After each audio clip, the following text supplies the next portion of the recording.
приветствует вас на творческой встрече и мастер-классе актрисы театра и кино, заслуженной артистки O'zbekiston Dilnoza Kubayeva. Assalomu alaykum. Qalbi oppoq orzularga boy, mana shu chiroyli, bebaho, tengi yo'q maktabni o'quvchilari, o'g'illarim, qizlarim. Men juda ham hayratdaman. Bunaqa darajadagi bir tadbirga kelaman deb o'ylamagan edim, ochig'i. Bunaqasi birinchi marta bu yerda bo'layotgan tahsinga sazovor ishlar bilan yaqindan tanishtirish, bu zargarona mehnat, bu juda ham chiroyli, dil bilan qilingan ish. Buning uchun men mana shu maktab rahbariga rahmat aytmoqchiman. Kirganimizdan biz bildikki, bu yerdagi insonlar vijdonan ishlaydi.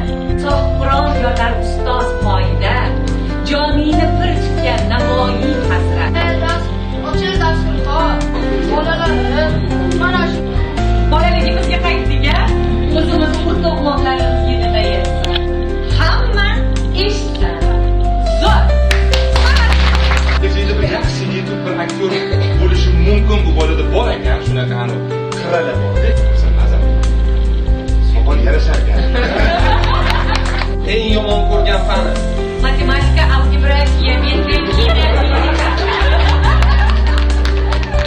Kinoga kirib kelishiga sababchi bo'lgan inson.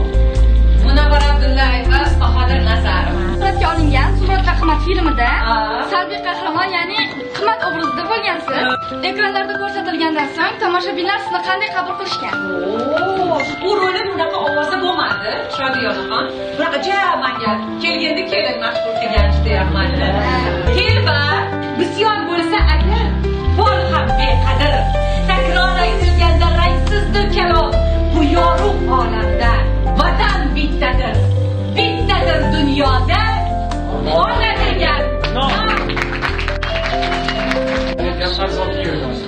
Muqaddas Xoliqova, Doriyat Toyeva, Shohda Ismoilova. Kimlarga bo'lib o'tiribdilar? Men